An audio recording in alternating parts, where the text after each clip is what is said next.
Hi, this is DOSBox Mom, and welcome to Let's Play Heroes Chronicles Conquest of the Underworld. This was originally published about the same time as Warlords of the Wasteland, back in 2000. It's the second in story order of the Heroes Chronicles campaigns. After this point, you might get into an argument about which comes next, but this is definitely the second one. I may still be adjusting the settings in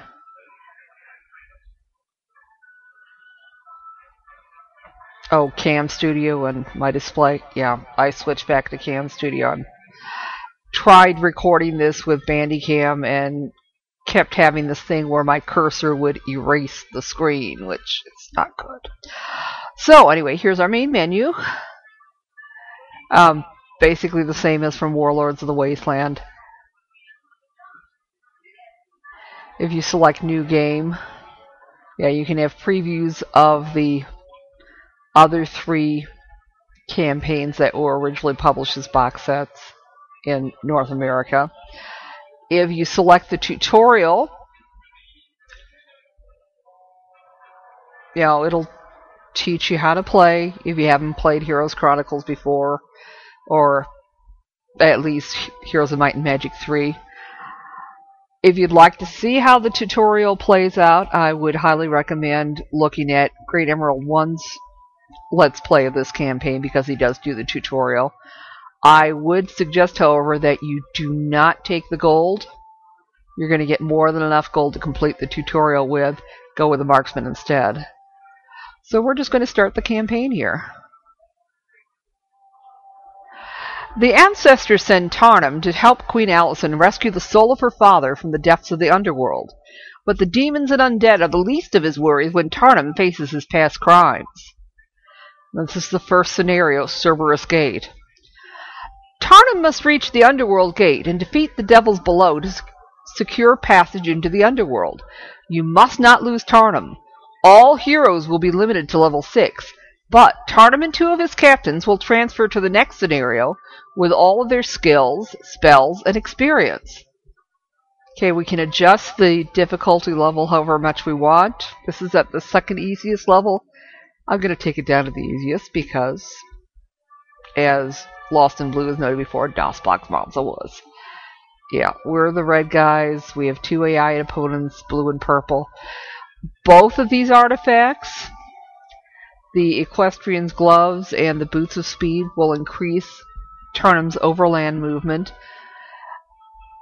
Board Gamer Girl has recommended going with the boots because there's just not as many footgear artifacts as there are glove or ring artifacts, and I tend to agree with her, so we'll take the boots. Oh, by the way, if you have not seen the cutscene at the very beginning of the game, which shows the vision that Queen Alysanne had where her dad's soul gets kidnapped out of paradise, that has been recorded elsewhere on YouTube, so look for it there.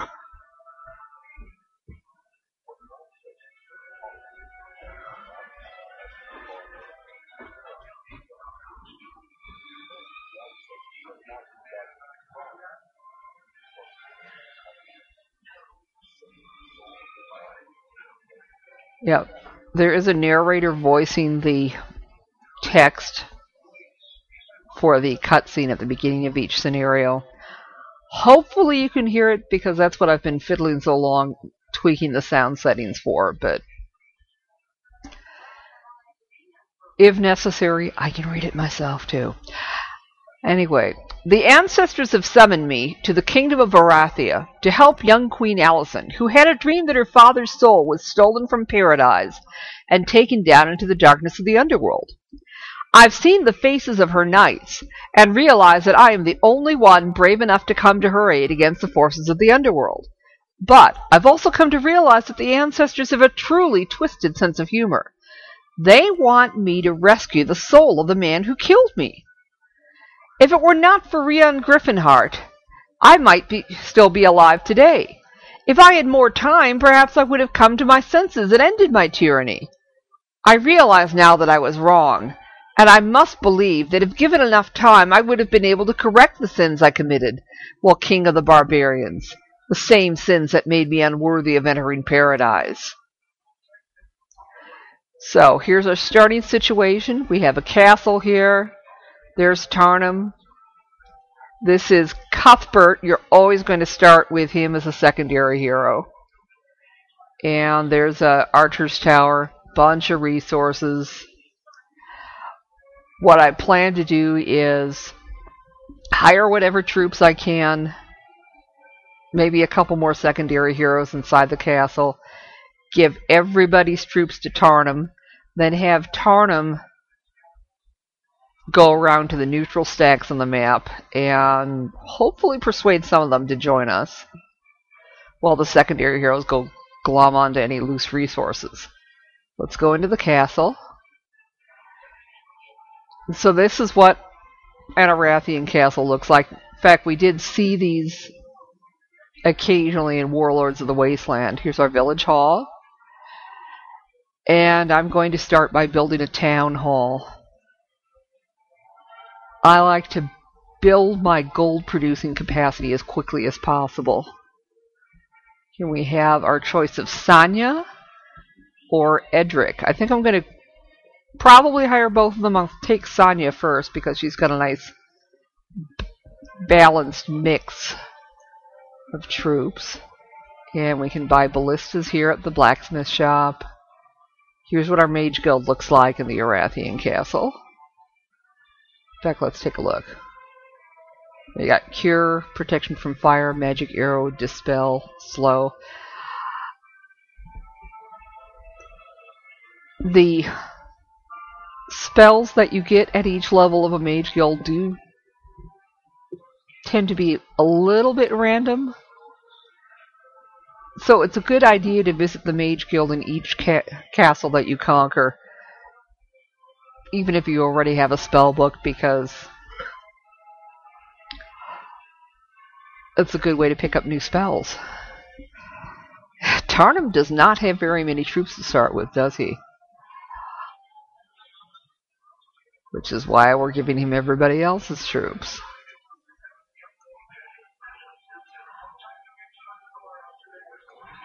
And see, Tarnum starts with basic leadership and basic artillery, so he has a ballista to start with.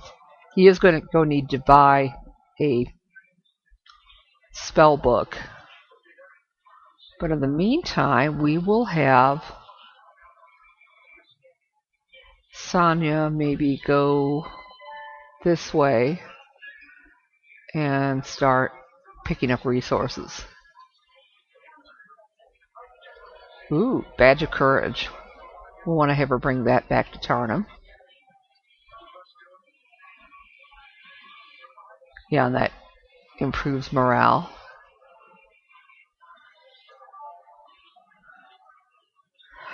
Okay, then we'll pick up Edric.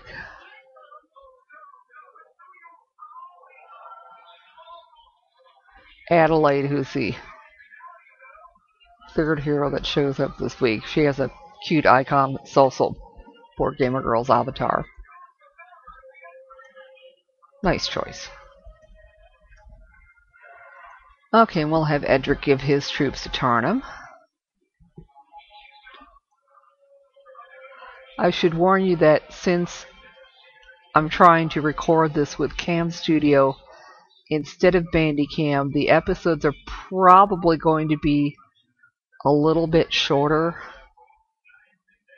unless I decide to use YouTube's video editor to mush two episodes together into one long one.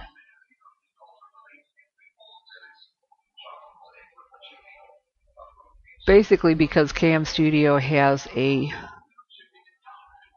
2 gig limit on how much it can handle at one time. In fact, I ran into that when I was trying to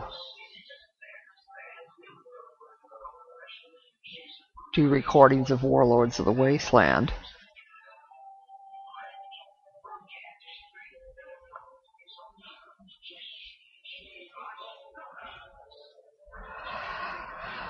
Okay, now, can we get... Okay, we're going to have to move somebody. Edric, get out of the way. There. Now we can have Cuthbert go buy himself a spell book. Or actually, he's got a spell book already, but we'll have him get out of the way. And then we'll have Tarnum go get himself a spell book.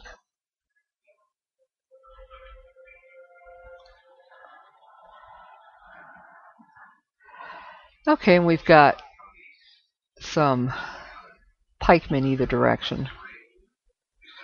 So let's save the game.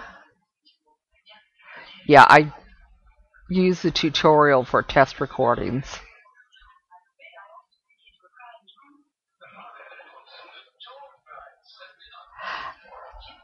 Then I got bored.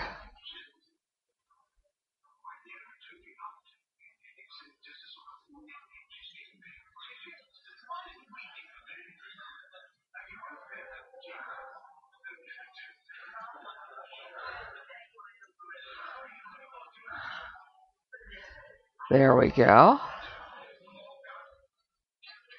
Oh, good. We got the pikemen on both sides to join us. And let's have Cuthbert go pick up that wood and flag the sawmill.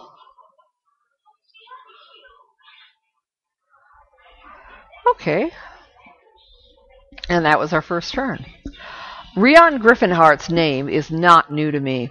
He was the first king of Arathia, an upstart nation that challenged my authority as king of the land. After years of vicious combat, Griffinheart was able to maneuver me into a battlefield of his choosing. I can still smell the mud. I still remember my enemy's face as he plunged his sword through my belly. It's unfair for the ancestors to force me to save this man. Is he really innocent? He's not even a barbarian. Let Griffinheart's soul rot in the Underworld for all I care. Yeah. Oh, did I even... Yeah, I built the town hall last time. So we need to get up to City Hall. And since we already have a mage guild and a blacksmith, all we have to build is a marketplace. That's nice. And let's have our secondary heroes pick up as many resources as they can first.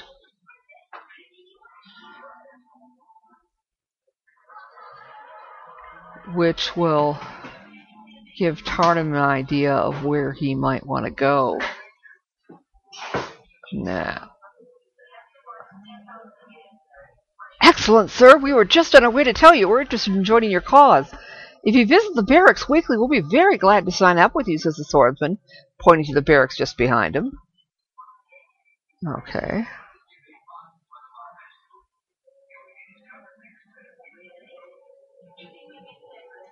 Okay, there's Edric.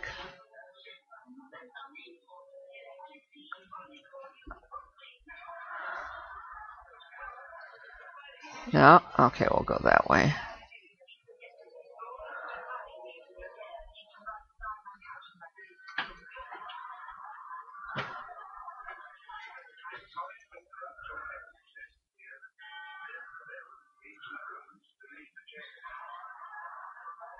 Okay. Let's have Tarnum maybe go this way himself. We can have him take on those skeletons. You can barely believe your eyes as you approach the gold mine. Ahead, a pack of skeletons busily fill carts with gold. As you approach, though, they drop their tools and pick up swords. "Stay away," they shout. "We didn't hand over this mine when we died, so we're certainly not going to do it now." Except that they run. Okay. It's fine with me. Now, do I want to do Gogs?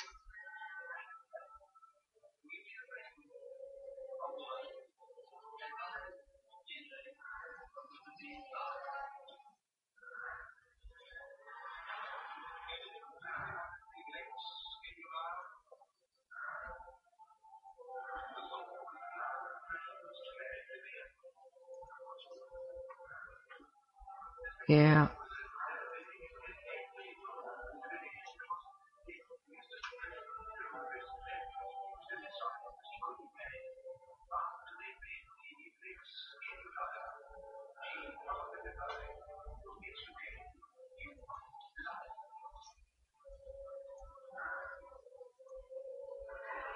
I could go there.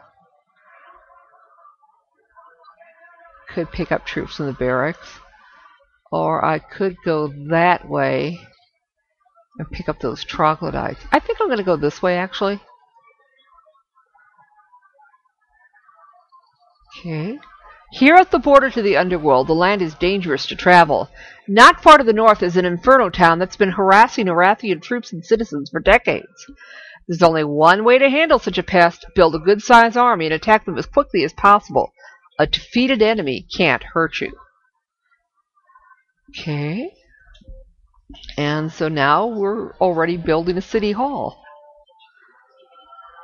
So now we're earning 2,000 gold a turn, which will help. Okay, we'll have Cuthbert pick up some gems and some swordsmen.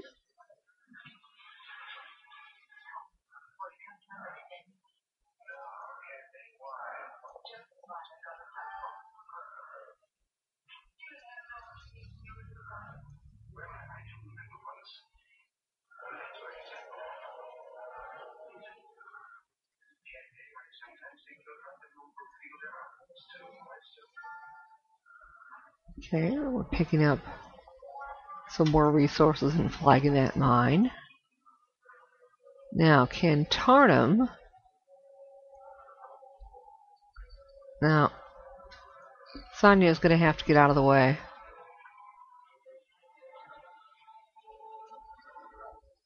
Okay, let's see if we can get through now. Yes, that should work. Mine! This is my gold! Go away, find your own, you greedy humans! Okay, except that the troglodytes want to join us. Stopping for a quick break, you wander into the shadows of a cool forest. Immediately, you stumble upon a majestic bird shimmering with all the colors of the rainbow. You stop in your tracks. Your legs won't move. This is the famed quay bird, more beautiful than any creature you've ever seen. It peers at you, looking straight into your soul. With a sudden start, the magnificent bird lifts off, leaving a sparkling blue feather behind. You pick up the feather, and the men take this as a good omen, raising their morale significantly. Okay, let's see if we can persuade the marksman to join us. No, apparently not. Okay, so this is our first battle. And let's see if I can do this without having Lost and Blue give me tactical advice. Since these are missile troops, we need to advance to meet them quickly. And as long as we've got spells, let's try a magic arrow on one stack of marksmen. Then we'll fly those griffins forward.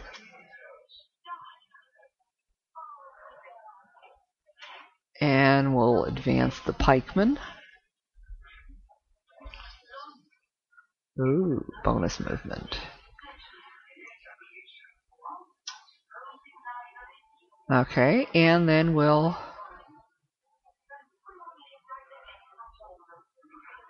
Yeah.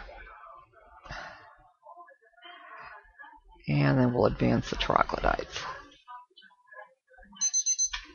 Well, we'll finish up this battle off camera, and we will continue exploring the Cerberus Gate map in the next episode, so we'll see you then.